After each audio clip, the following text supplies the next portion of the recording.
جتنی مرضی کتابیں پڑھ لیں، زندگی کا فلسفہ اس وقت تک سمجھ نہیں آتا جب تک حالات و واقعات خود پر نہ بیت جائیں۔ کسی مضبوط پہاڑ کا اتنا بوجھ نہیں ہوتا جتنا بوجھ بے قصور پر تہمت لگانے کا ہوتا ہے۔ لہجے یاد رہتے ہیں، باتیں یاد رہتی ہیں، وقت گزر جاتا ہے، کسی کے ساتھ بھی کسی کے بعد بھی۔ انسان ان چیزوں سے کم بیمار ہوتا ہے جو وہ کھاتا ہے، زیادہ بیمار وہ ان چیزوں سے ہوتا ہے جو اسے کھا رہی ہوتی ہیں۔ پہلے خون کا رشتہ ہوتا تھا، اب رشتے کا خون ہوتا ہے۔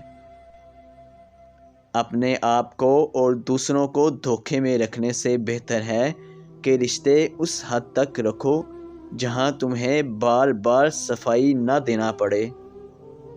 اگر اس دنیا میں خوش رہنا ہے تو یہ بات جان لو، تمہارے رونے سے کسی کو کوئی فرق نہیں پڑتا ہے۔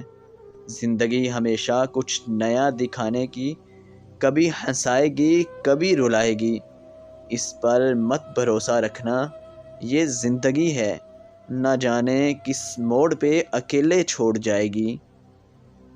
حقیقی درد وہ ہے جو دوسروں کو درد میں دیکھ کر ملے، ورنہ اپنا درد تو جانور کو بھی محسوس ہوتا ہے۔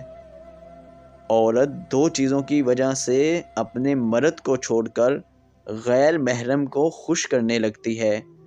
نمبر اول، شوہر کی توجہ اور محبت نہ ملے۔ نمبر دو، بلا وجہ تعریف سننے کو نہ ملے۔ والدین کی دعائیں تسبیح کے دانوں کی طرح ہوتی ہیں جو اولاد کے حق میں ہر وقت ہر پل تسبیح کے دانوں کی طرح گرتی رہتی ہیں۔ اللہ یہ دعا مانگنے والے ہاتھ ہمیشہ سلامت رکھے، آمین۔